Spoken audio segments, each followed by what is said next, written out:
Hola, hoy empezaremos con una serie de temas que al ponerlos juntos los llamamos el Evangelio de Jesucristo. O sea, estamos hablando del tema de la encarnación de Cristo, estamos hablando de la vida, las obras de Cristo, todo lo que Él hizo, todo lo que Cristo habló, enseñó. Estamos hablando de la muerte, de la resurrección de Jesucristo. Estamos hablando también de la glorificación, la exaltación y de la segunda venida de Cristo. Y hoy nosotros daremos inicio al primer de los temas, que es sobre la encarnación de Cristo. En este caso será la primera parte de este tema, un tema muy fascinante, un tema glorioso, un tema profundo, uno de los más profundos de las Escrituras. Pero antes de hablar propiamente de la encarnación de Jesús, vamos a hablar un poco sobre quién es ese Cristo que fue encarnado. Y para partir vamos a estar utilizando como texto base de la escritura el Evangelio de Juan, el capítulo 1 hasta el versículo 14 del texto. El texto dice en el versículo 1, en el principio era el verbo, y el verbo era con Dios, y el verbo era Dios.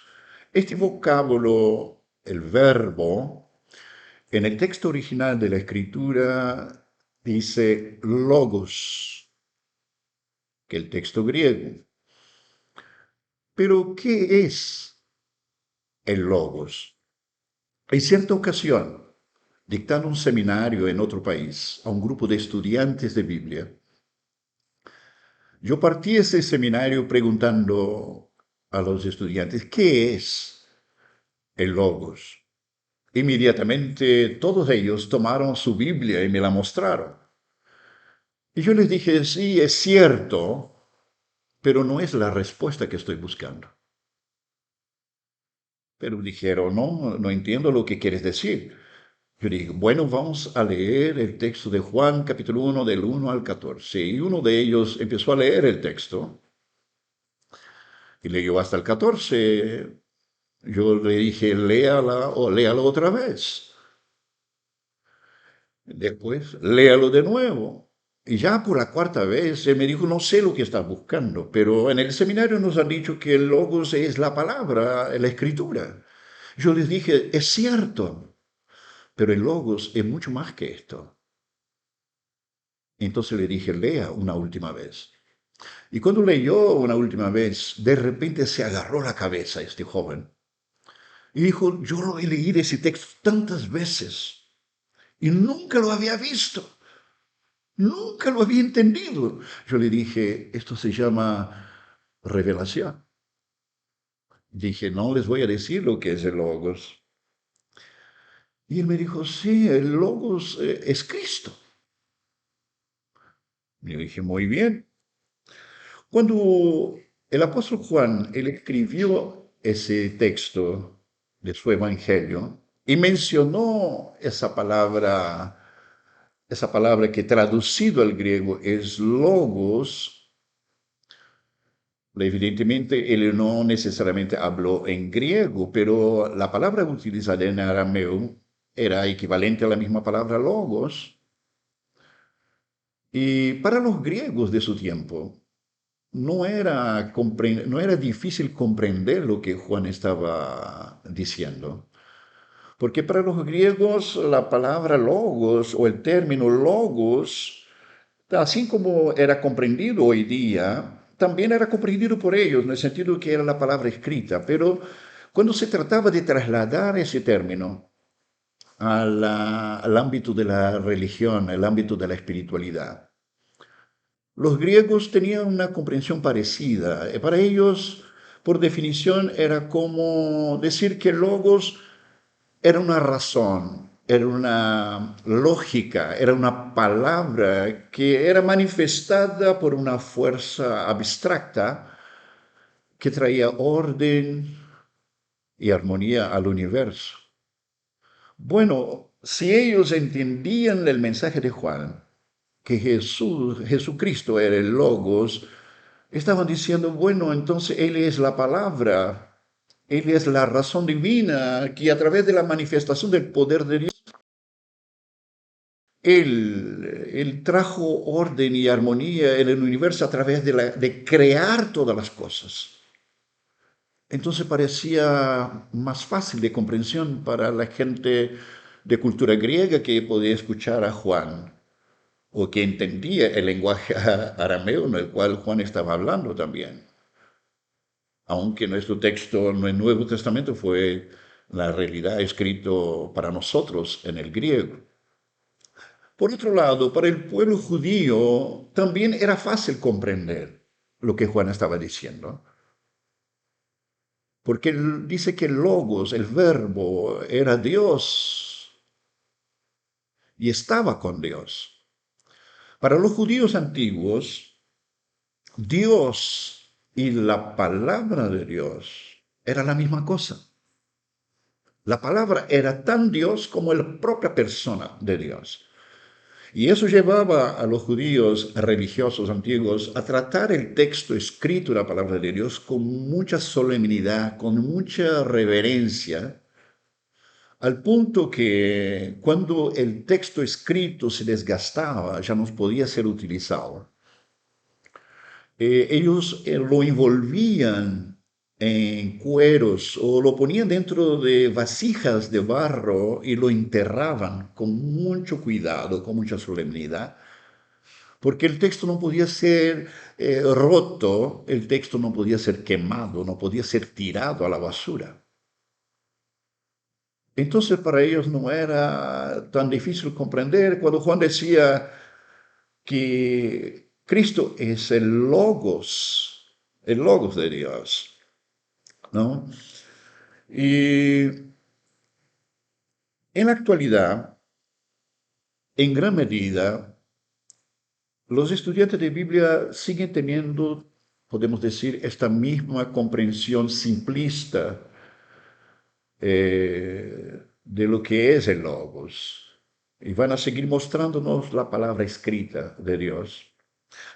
Pero es importante que nosotros entendamos que cuando vamos a la escritura, especialmente en este capítulo 1 de Juan, y cuando habla de logos, está hablando mucho más que simplemente la palabra escrita. Está hablando de la persona misma. Está hablando de la palabra encarnada de Dios, ¿no?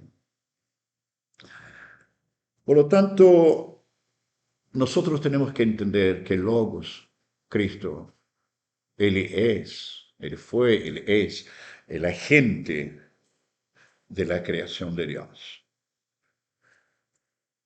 En el versículo 3 de este Evangelio, de este capítulo, nos dice lo siguiente. Todas las cosas por Él fueron hechas. Todas las cosas. Y sin Él, nada de lo que ha sido hecho fue hecho. Él es el agente de toda la creación. También si nosotros leemos otro texto sumamente interesante que está en Colosenses capítulo 1, del versículo 15 al versículo 17, un texto sumamente profundo e interesante. Dice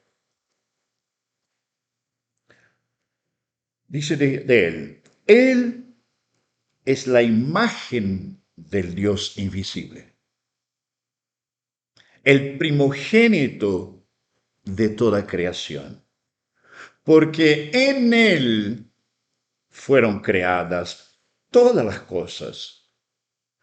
las que hay en los cielos y las que hay en la tierra, visibles e invisibles, sean tronos, sean dominios, sean principados, sean potestades, todo fue creado por medio de Él y para Él. y mucha atención en el último versículo, el versículo 17. Dice, y Él es antes de todas las cosas, y todas las cosas en Él subsisten. Todas las cosas se mantienen, todas las cosas siguen existiendo y funcionando en Él. Interesante cuando volvemos al primer texto, el versículo 15. Dice que Él es el primogénito de toda la creación. Ese texto nos puede generar cierta confusión, porque la palabra primogénito debería ser escrita en el texto original como protogenes, que sería la palabra correcta para primogénito. Y nosotros entendemos dentro de nuestro lenguaje, sea en español o cualquier otro idioma actual, que primogénito es aquel hijo que nació primero o fue concebido primero.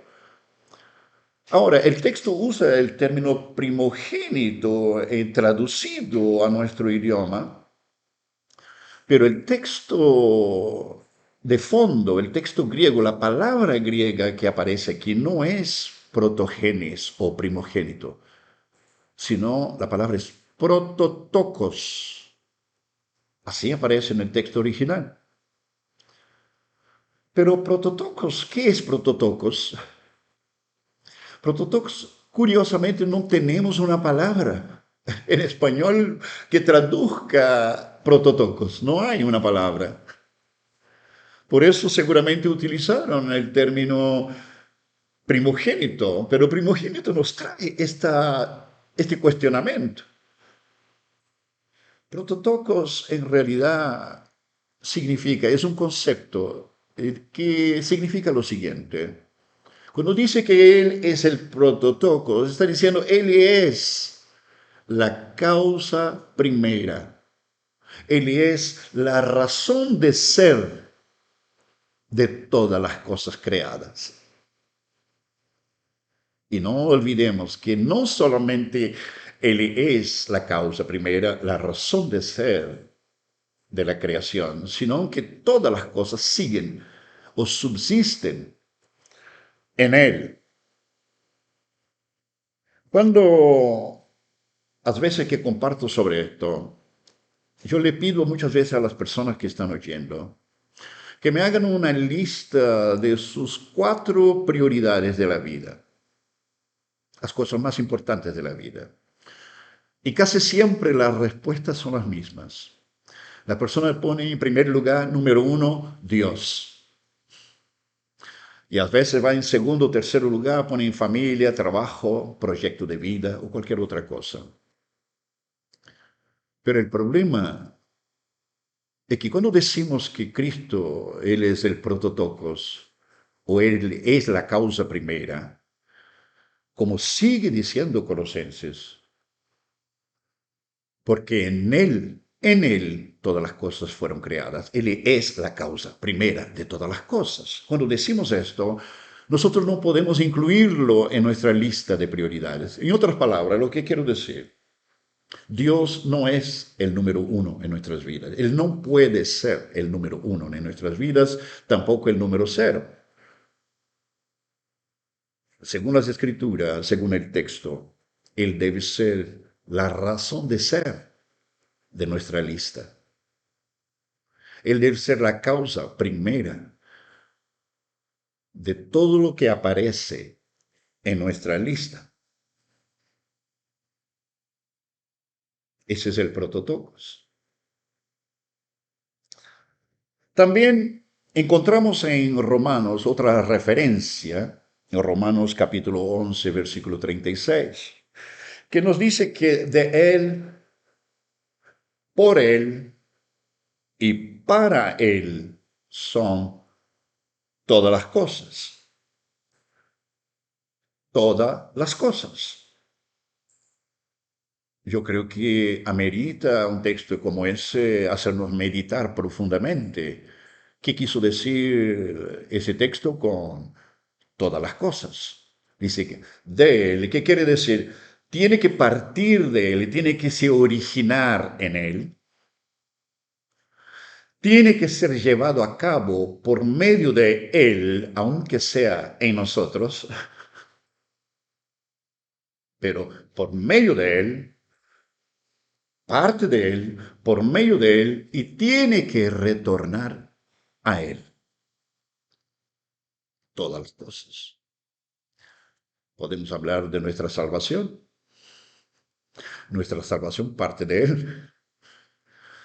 Sigue siendo sostenida esta salvación en Él, dentro de nosotros.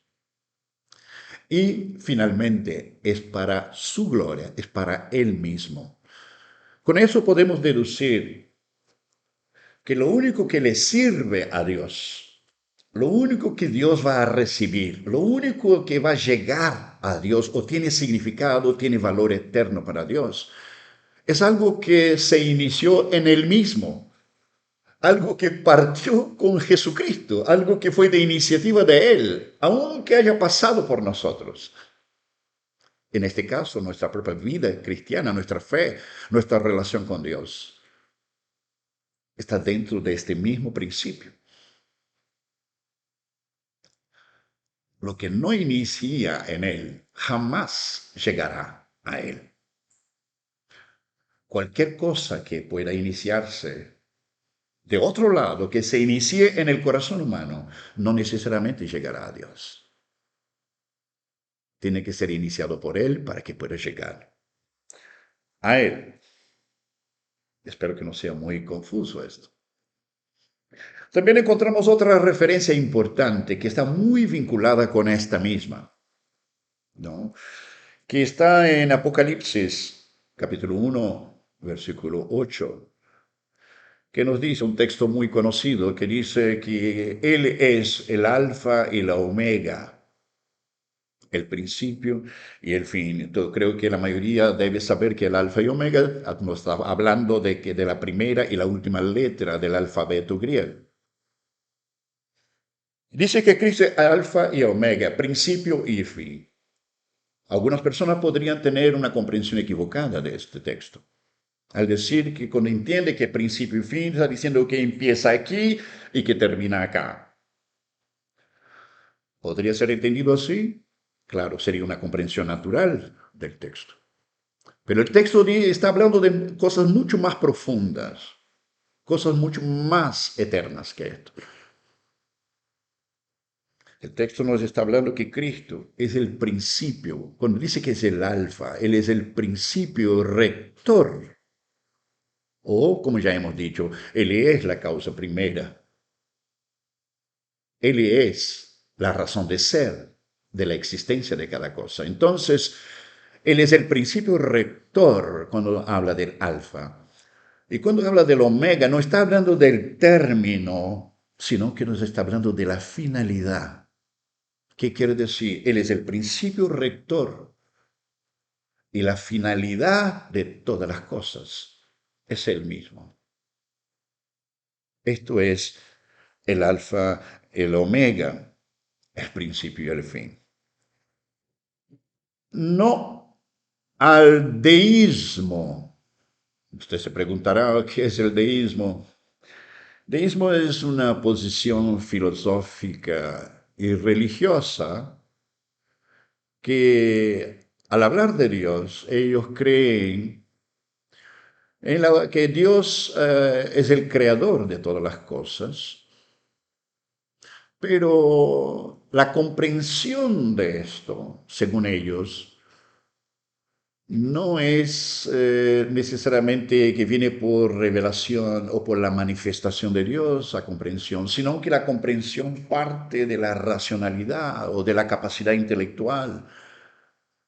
Y otras palabras, son los recursos humanos del individuo el que lo hace comprender que Dios es el creador de todas las cosas. Eso para darle una idea, pero tiene muchas aristas el tema del deísmo. Menciono esto para poder enfatizar un punto, una particularidad del deísmo, ¿no? El deísmo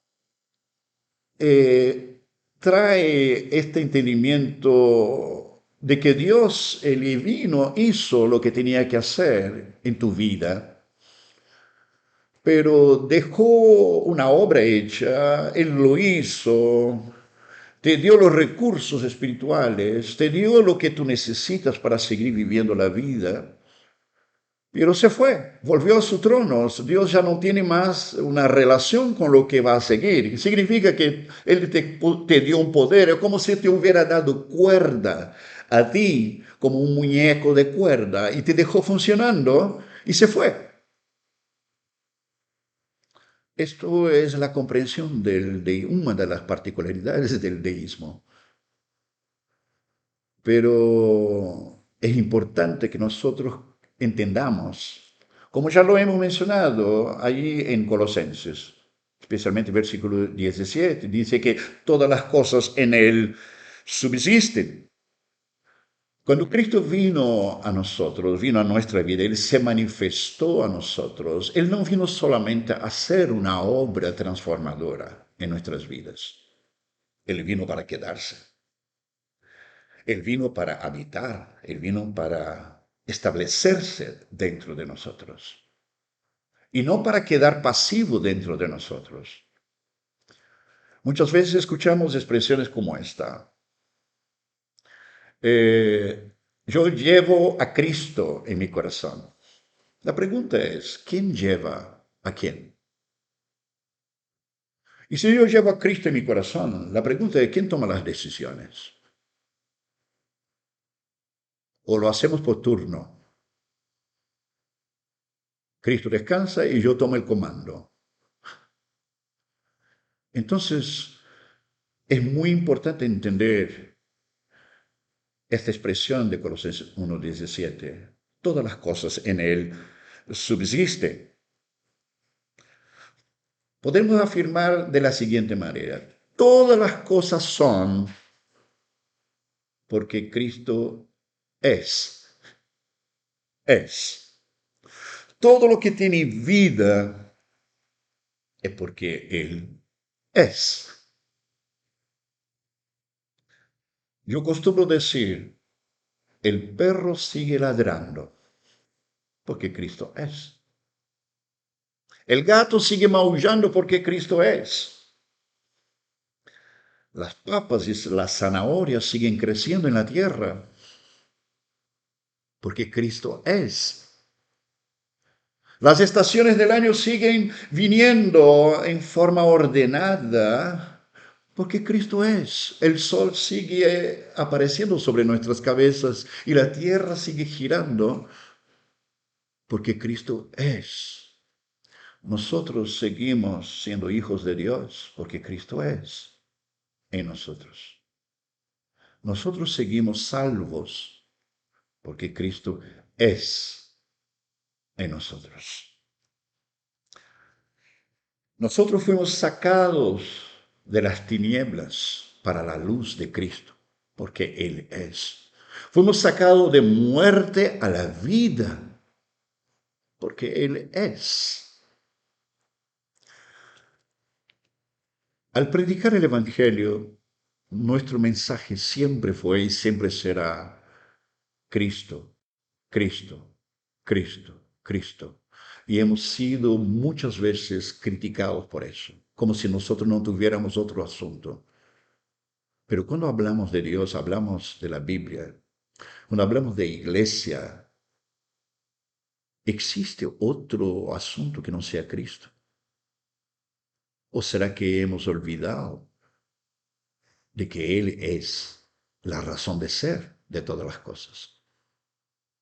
Si nosotros nos olvidamos esto, evidentemente estaremos apartándonos de la verdadera fe cristiana, de lo que es verdaderamente el Evangelio de Jesucristo. Interesante que el versículo 4, volviendo a Juan 1, Evangelio de Juan capítulo 1, todavía seguimos usando nuestro texto base. El versículo 4 sigue hablando de logos. dice, en él, claro, en el Logos, estaba la vida. Y la vida era la luz de los hombres. El Logos es vida, el Logos es luz. Tomando algunos textos como referencia, como el propio Evangelio de Juan, capítulo 14, versículo 6, texto muy conocido, Jesús dice, yo soy el camino, la verdad y la vida. También en Juan, capítulo 8, versículo 12, dice Jesús, yo soy la luz del mundo. Pero es interesante notar que también en Mateo capítulo 5, versículo 14 al 16, Jesús no solamente dice que Él es la luz del mundo, dice que vosotros sois la luz del mundo. Yo meditando sobre ese texto, pensando que todas las cosas subsisten en Él y Él es la causa primera de todas las cosas. Y yo decía al Señor en una oración muy personal, le decía, Señor, nosotros somos la luz del mundo, tú dices que tú eres la luz del mundo, ¿no seríamos más bien nosotros la ampolleta? Y tú eres la luz que brilla dentro de la ampolleta y a través de la ampolleta alumbras. A mí, lógicamente, dentro de mi comprensión natural, eso me pareció más lógico, ¿no? El versículo 5 dice, la luz en las tinieblas resplandece y las tinieblas no prevalecieron contra ella.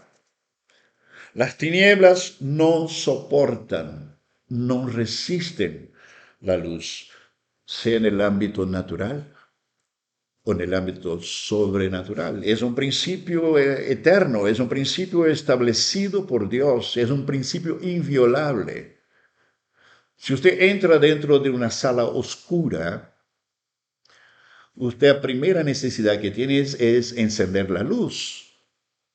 Y cuando usted enciende el interruptor de la luz alumbra y la luz no pide permiso a las tinieblas para entrar. Las tinieblas solo tienen una opción cuando la luz es encendida, salir. Ella simplemente sale. Las tinieblas podrían decir, yo llegué aquí primero. Podríamos dividir el salón. Tú te quedas luz, tú te quedas en aquel lado y yo en las tinieblas me quedo de este lado porque yo estaba aquí primero. Pero no existe comunión entre la luz y las tinieblas. No existe ningún vínculo, no existe ninguna relación. Y las tinieblas no tienen ninguna opción frente a la luz, sino huir, huir. Porque no puede resistir las tinieblas, la luz. Las tinieblas no pueden resistir la luz. Esto funciona en el mundo natural, pero queridos, eso también sucede exactamente de la misma manera en la esfera sobrenatural. Cristo es la luz del mundo. Y cuando llega a la vida de una persona, como dice la Escritura, los hombres están en tinieblas, sumergidos en condición de muerte y tinieblas. Pero cuando la luz de Cristo penetra la vida de esta persona, la luz, ella es victoriosa. Y las tinieblas solo tienen una opción, sino huir.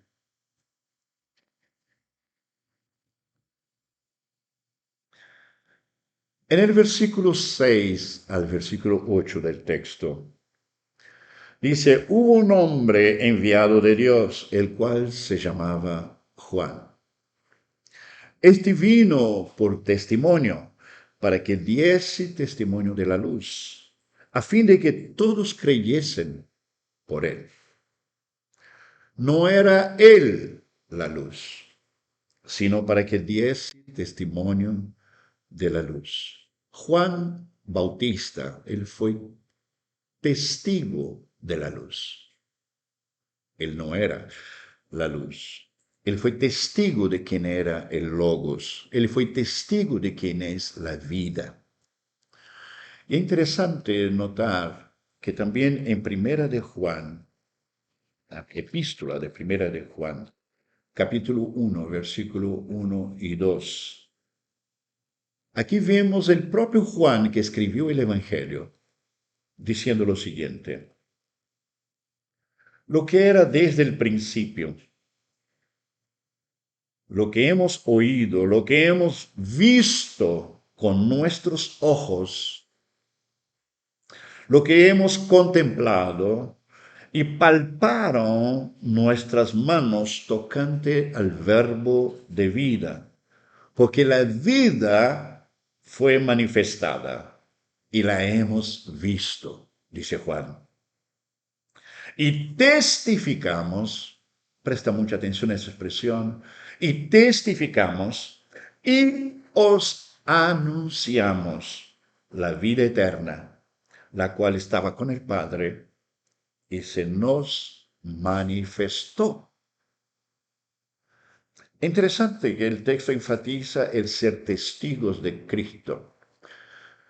La palabra testigo en el griego, a diferencia de lo que muchos se imaginan, es martireo. En otras palabras, según la comprensión bíblica, cuando fue escrito el texto bíblico, y se hablaba de ser testigo de Cristo, no había mucha distancia entre lo que nosotros naturalmente entendemos con ser testigo y ser mártir. En aquellos tiempos no había mucha distancia entre esa comprensión nuestra natural y ser verdaderamente un mártir de Cristo, porque la palabra testigo en el griego es mártir. Si nosotros trasladamos esta comprensión a nuestros días, estamos diciendo que el texto nos habla de que ser testigo de Cristo es estar con Cristo, estar en Cristo hasta las últimas consecuencias. Y si necesario, pagar con nuestra propia vida el hecho de estar con Cristo. Muchos hermanos nuestros alrededor del mundo han tenido que vivir esta experiencia. Entonces, ser testigo no es una cosa tan simple, no es esta. Muchas personas hoy creen que ser testigo significa simplemente proclamar, hablar de Cristo con los demás. Hablar de Cristo, eso no es ser testigo de Cristo. Curiosamente, el texto que acabamos de leer en 1 de Juan capítulo 1, versículo 1 y 2, dice que, él dijo, nosotros hemos visto, nuestras manos lo tocaron. Nosotros hablamos con Él, nosotros dormimos cerca de Él. Él se manifestó a nosotros, la vida se manifestó a nosotros. Y de esto, dice Juan, de esto os testificamos, que quiere decir, repito, ser con Cristo hasta las últimas consecuencias. En otra palabra, tú tienes que ser primero Cristo. Y una vez que tú eres Cristo, entonces, bíblicamente hablando, tú eres testigo de Cristo. Una vez que eres testigo de Cristo, entonces está calificado, está legitimado para anunciar a Cristo. Porque solamente los testigos pueden anunciar. Porque solamente los testigos saben de lo que están hablando. Porque hoy día, por hablar de Cristo, cualquiera puede hablar de Cristo. Pero no significa ser testigo.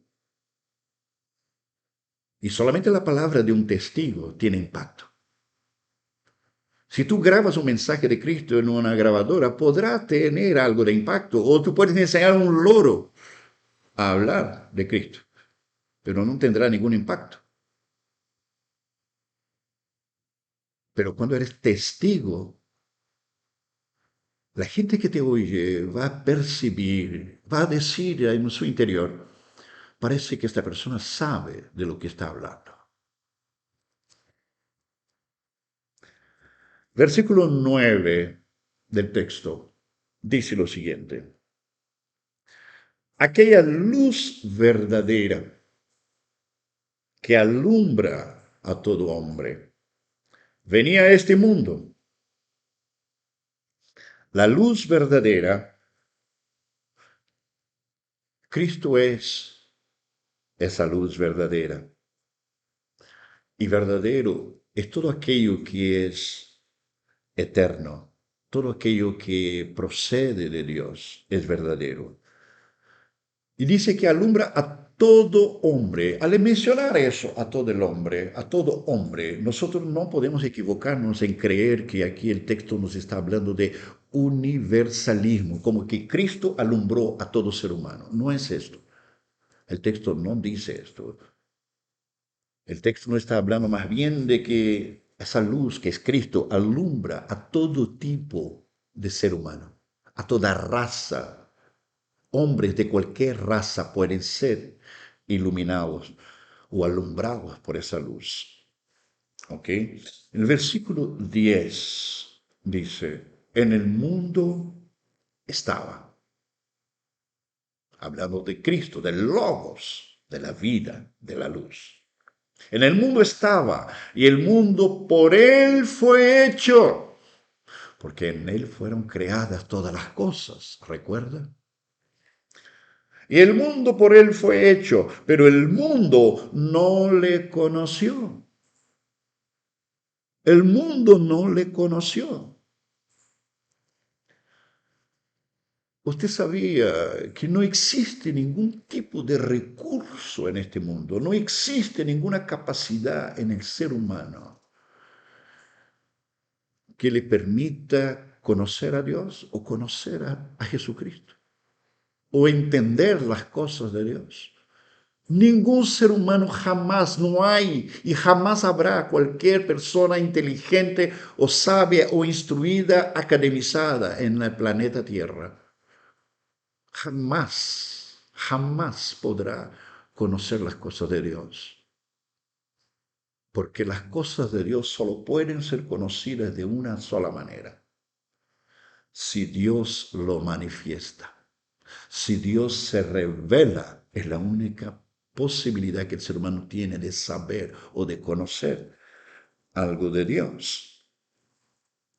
También volviendo allá a Primera de Juan, el texto que estuvimos, Primera de Juan capítulo 3, versículo 1, dice lo siguiente, mira cuál amor nos ha dado el Padre, para que seamos llamados hijos de Dios.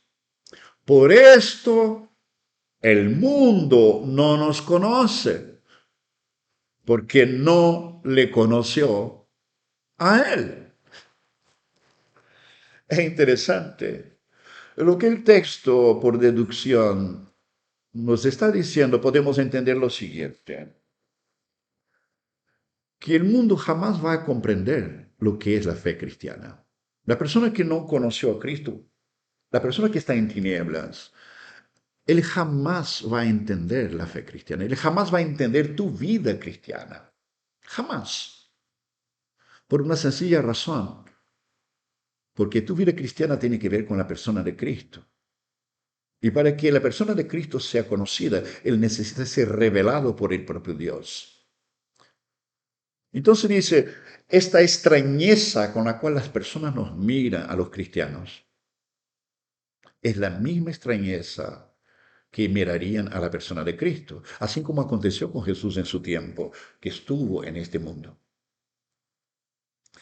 También en Filipenses capítulo 3, Filipenses 3, ¿dónde está el Filipenses? Aquí, Filipenses 3, el versículo 8. El apóstol Pablo dice, o hace una énfasis sumamente fuerte, importante en ese texto. El versículo 8 dice, y ciertamente aún estimo todas las cosas como pérdida por la excelencia del conocimiento de Cristo Jesús. Él dice, nada tiene sentido, nada tiene valor frente al conocimiento de Jesucristo. Él dice, mi Señor, por amor del cual lo he perdido todo. Y eso que lo perdí, dice Pablo, y lo tengo por basura. Y algunas traducciones bíblicas dicen, lo tengo por estiércol. Estiércol. Lo tengo por basura para ganar a Cristo. Y le fue revelado al apóstol Pablo para llegar a hacer una afirmación tan fuerte como esta. Porque estamos hablando de que en su tiempo era considerado el hombre con el QI más elevado de su tiempo. Era un hombre extremadamente inteligente, academizado. Era un hombre poderoso y posiblemente rico también, porque era un fariseo. Un hombre con muchas influencias.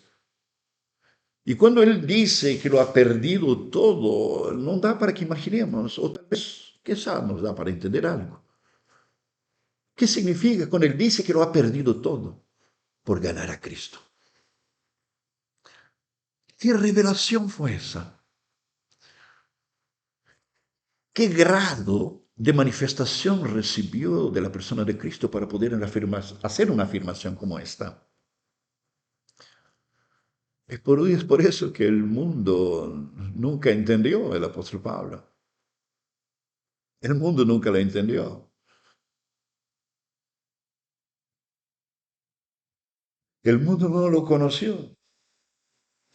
Y si vemos sus escritos en Corintio, él dice que la sabiduría de Dios es locura para el hombre natural. Así como la sabiduría humana, el conocimiento, la filosofía humana es locura para Dios. No. También encontramos en Efesios, en el libro de Efesios, capítulo 4, versículos 12 y 13, que dice lo siguiente: a fin de perfeccionar a los santos para la obra del ministerio, para la edificación del cuerpo de Cristo, hasta que todos lleguemos a la unidad de la fe y del conocimiento del Hijo de Dios, a un varón perfecto a la medida de la estatura de la plenitud de Cristo. Este conocimiento de Cristo, según las Escrituras, necesariamente tiene que traducirse en una transformación de vida. Cuando habla de que conocemos a Cristo, no estamos hablando que simplemente recibimos una revelación de quién Él es. Cuando la Biblia habla que nosotros hemos conocido a Cristo, está diciendo de que no solamente Él fue revelado, pero esta revelación, esta comprensión sobrenatural fue encarnada en nosotros, provocando una transformación en nuestro hombre interior. Y esa transformación es necesaria para que la Biblia llame verdadero conocimiento de Cristo. Conocimiento intelectual sobre Cristo, eso no es conocimiento verdadero, según las Escrituras. Muchas personas se equivocan con respecto a esto. En 2 de Pedro, todavía en este mismo punto, en 2 de Pedro, capítulo 1, dice algo bien interesante también. Yo creo que este texto encierra prácticamente todo lo que hemos mencionado en este punto. 2 de Pedro, capítulo 1, versículo 3, dice lo siguiente: como todas las cosas que pertenecen a la vida,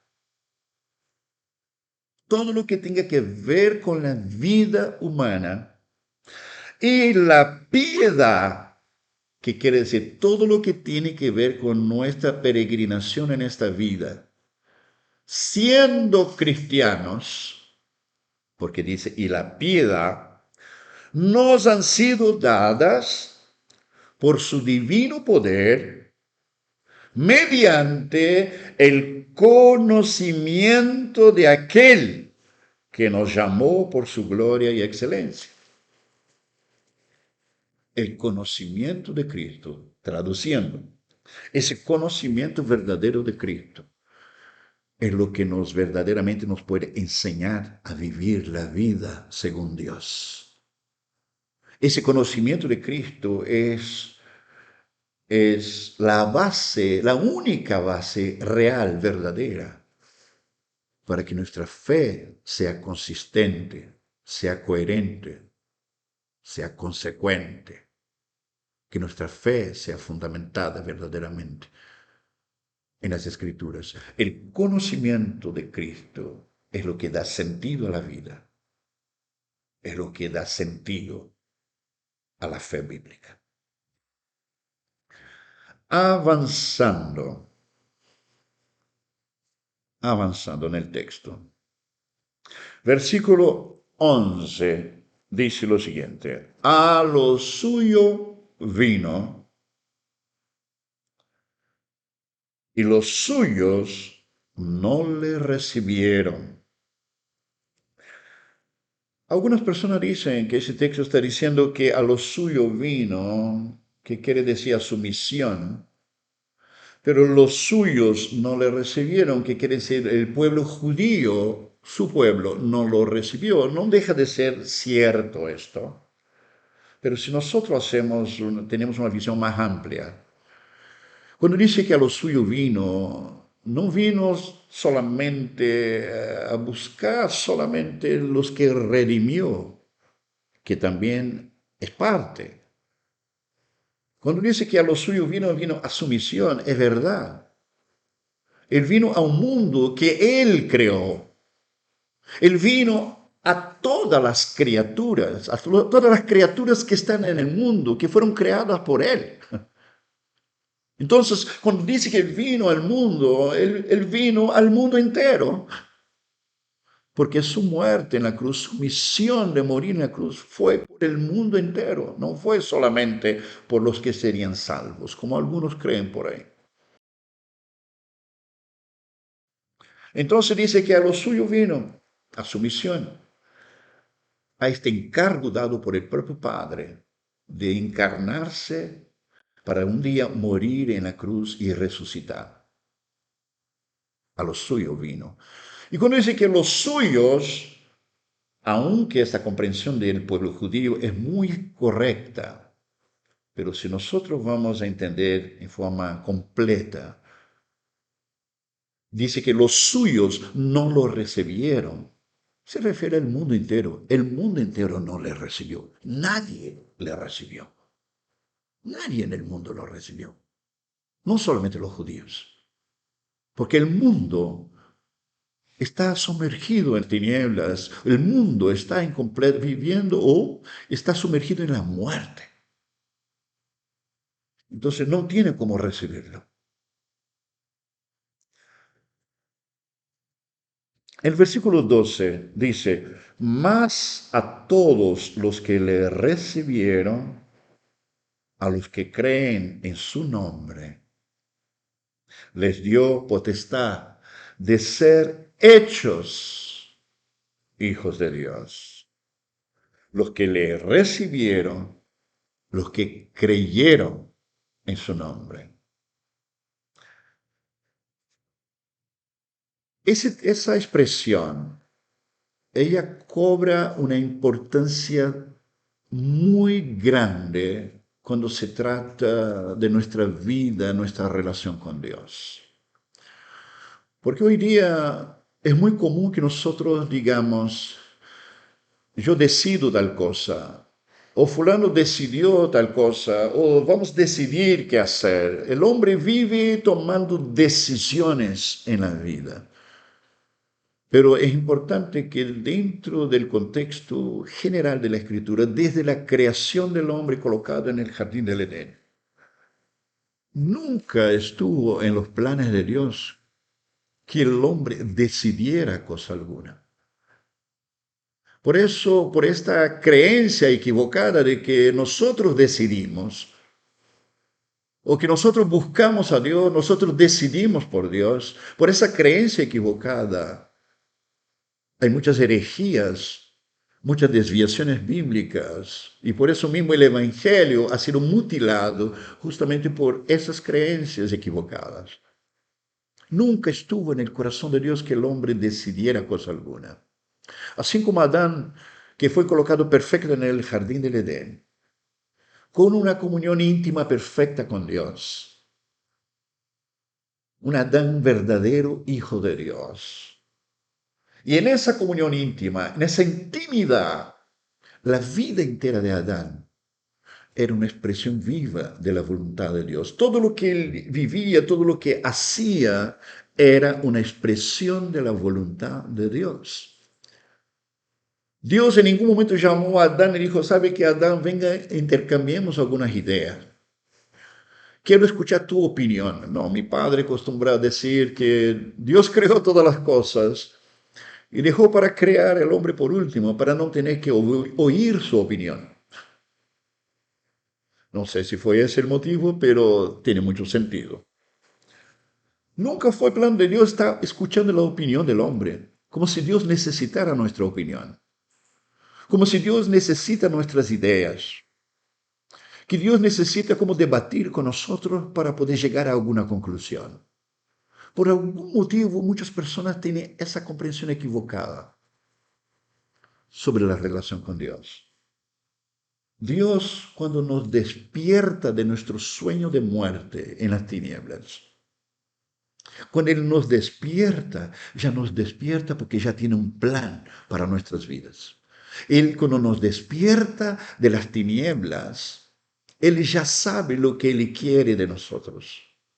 Él ya sabe lo que quiere que hagamos nosotros.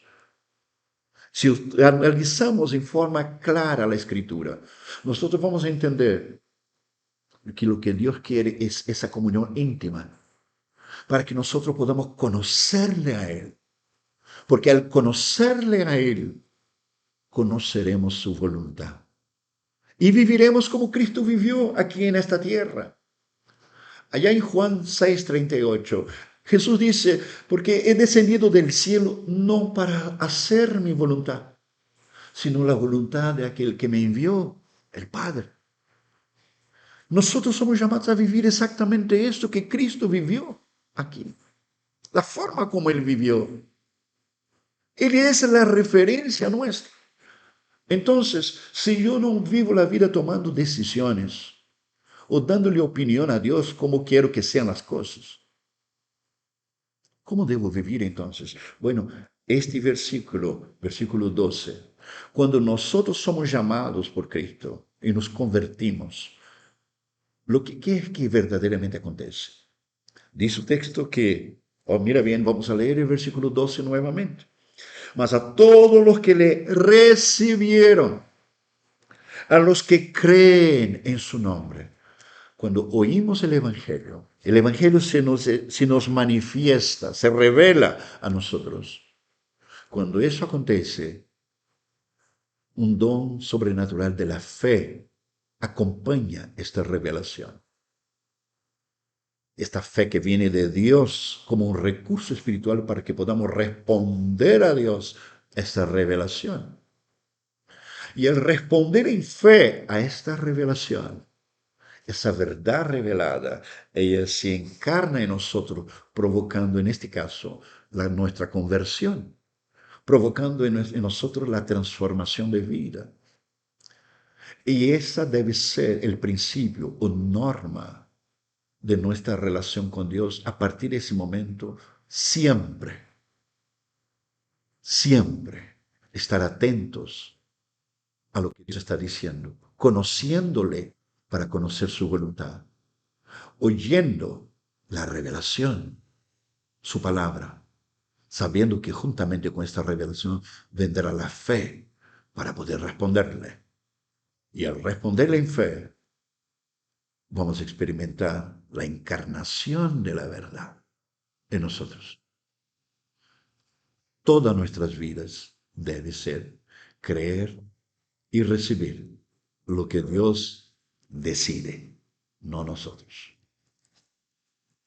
Versículo 13. Los cuales no son engendrados de sangre, ni de voluntad de carne, ni de voluntad de varón, sino de Dios, engendrados por voluntad de Dios. Cuando dice que no son engendrados de sangre, está diciendo, curiosamente, el texto aparece en el singular, sangre, pero el texto griego aparece en el plural, sangres, haciendo referencia a la descendencia. En otras palabras, no somos No somos hijos de Dios porque hemos tenido padres o abuelos cristianos. No somos creyentes porque nuestros padres son creyentes, como muchas personas creen esto. Pero no hay una base bíblica para sostener esta creencia. No somos nacidos por descendencia de nuestros padres. Dice que no son nacidos por voluntad de la carne, que quiere decir, no es porque tú decidiste que ahora vas a seguir a Cristo. Nadie puede decidir, ahora voy a decidir seguir a Cristo. Muchos jóvenes, de forma equivocada, piensan esto. Dice, voy a vivir la vida, pero cuando sea mayor, cuando haya tenido más experiencia, ahí voy a tomar una decisión por Cristo. Nadie en las Escrituras, nada en las Escrituras puede sostener la idea de que alguien decide por Cristo. Incluso hablamos de aceptar a Cristo. Estas expresiones están completamente fuera de las Escrituras. Nadie puede aceptar a Cristo. Todo lo contrario, Efesios nos dice que Él que nos acepta. Hemos sido hechos aceptos en el amado. No somos nosotros que aceptamos a Cristo, Él nos acepta. Entonces, tampoco es por decisión. Nosotros no controlamos los momentos que Dios tiene que actuar. Nosotros no tenemos el poder de decidir cuando Dios tiene que intervenir en nosotros. El poder, los tiempos pertenecen a Él, no a nosotros. No somos dueños del tiempo, no somos dueños de nuestras vidas, no somos dueños del destino, nuestro destino espiritual, sino que simplemente nos exponemos al Evangelio, creemos y recibimos lo que Dios ha decidido por nosotros. Y dice que también el texto, que no son nacidos por voluntad de varón. Esa expresión voluntad de varón la podemos fácilmente entender, que no es por decisión de alguna autoridad espiritual o religiosa. No es por decisión de un pastor, no es por decisión de un cura, no es por decisión del papa, no es por decisión de la institución religiosa que dice ahora eres parte de la iglesia de Cristo, ahora eres hijo de Dios, como he visto muchas veces personas diciendo eso, simplemente porque el pecador hizo la oración del pecador o la oración como una fórmula mágica, que ahora, haber dicho las palabras correctas, ahora eres hijo de Dios. Hay una gran equivocación. Hay mucha gente en las iglesias llenando templos por ahí, cuya realidad espiritual está basada en esta equivocación. El llamado de Dios en la vida de una persona, la transformación es milagrosa. Se trata de experimentar el poder de Dios. Y se trata de experimentar la manifestación de la segunda persona de la Trinidad. Se trata de experimentar la manifestación del Logos, aquel que ha creado todas las cosas, que es la causa primera, la razón de ser de todas las cosas. Se trata de experimentar algo inexplicable, que es la mayor experiencia que el ser humano jamás podrá vivir en toda su existencia.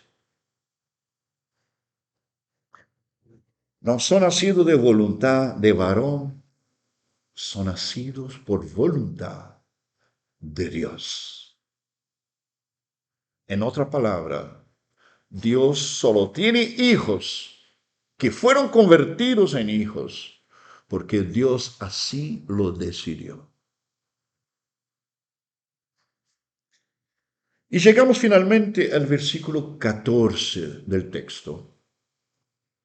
El versículo 14 dice, y aquel verbo, mira bien, y aquel verbo fue hecho carne y habitó entre nosotros. Y vimos su gloria, gloria como del unigénito del Padre, lleno de gracia y de verdad. Y aquel verbo, ¿qué quiere decir? Aquel logos, después que creó todas las cosas, él mismo se materializó.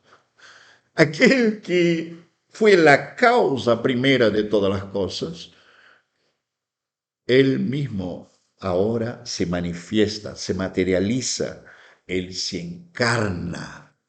Y dice que en Filipenses capítulo 2, versículo 5, especialmente el versículo 7, dice que él fue hecho semejante a los hombres.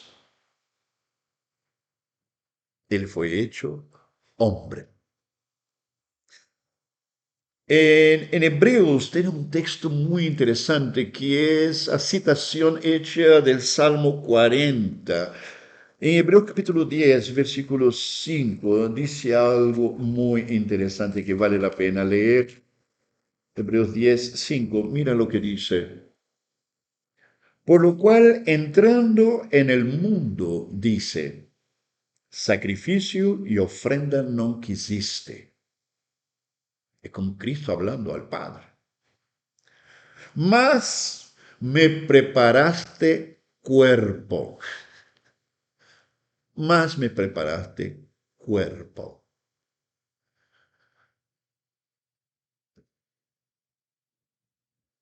Jesucristo manifestando a través del salmista, Salmo 40, del versículo 6 al 8, hablando de su encarnación. También vemos en 1 Timoteo, capítulo 2, versículo 5, un texto también muy importante que creo que vale la pena leer. 1 Timoteo 2, versículo 5, dice, porque hay un solo Dios y un solo mediador entre Dios y los hombres, Jesucristo, hombre. Y dice el texto también, que él vino y habitó entre nosotros. Dice que la palabra habitó aquí en el griego está diciendo que él es kenosen en el griego. ¿Qué quiere decir? Él tabernaculizó, él puso su tabernáculo entre nosotros. Ahora hay que recordar, cuando pensamos en la palabra tabernáculo, pensamos en el tabernáculo del pueblo de Israel en el desierto. Porque Dios se manifestaba, la presencia de Dios necesariamente se manifestaba dentro del tabernáculo. Vemos eso en la historia del pueblo de Israel, después vemos eso en la tierra santa, la tierra prometida. Ellos construyen el templo y el arca que representaba la presencia de Dios estaba dentro del templo, si podemos decir así, el tabernáculo estacionario, el templo. Dios habita en su templo. Y cuando dice que Cristo puso su tabernáculo, habitó entre nosotros, ¿qué está diciendo? Que el Logos al encarnarse, su cuerpo físico es el tabernáculo, su cuerpo físico es el templo. Y Dios habita, el Logos habita dentro del templo. Es muy lindo, es maravilloso si uno comprende eso. Es una comprensión dada por el Espíritu de Dios. Y dice los discípulos, y vimos su gloria como del unigénito del Padre. Vimos su gloria como la segunda persona de la Trinidad. Este es el Cristo encarnado. Y para concluir esa primera parte del tema, quiero leer un último texto que está en Ageo, profeta Ageo,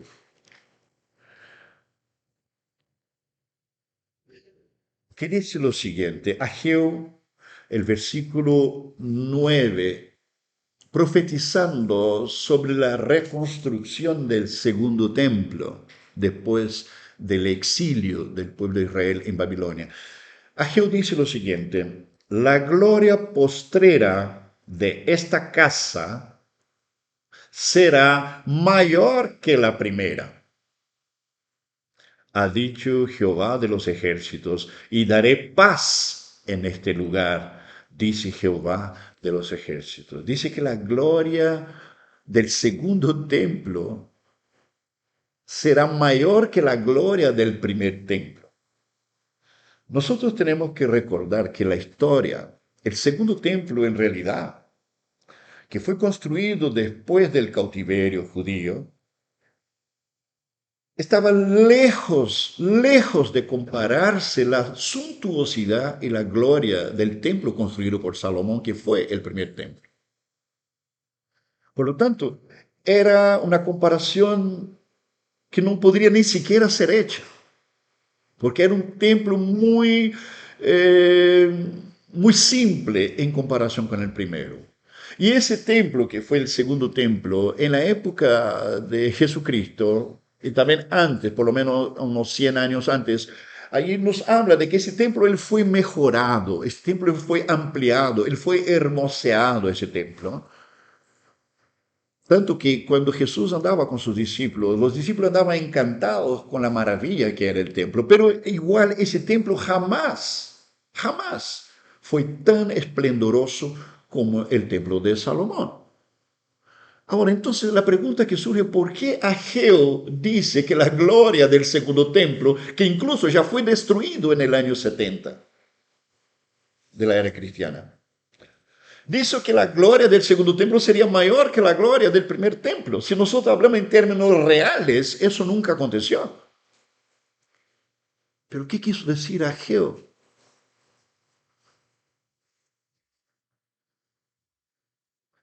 Lo que quiso decir Ageo es que la gloria del segundo templo sería mayor, porque Dios en persona, no solamente su presencia, Dios en persona y encarnado entraría dentro de ese segundo templo.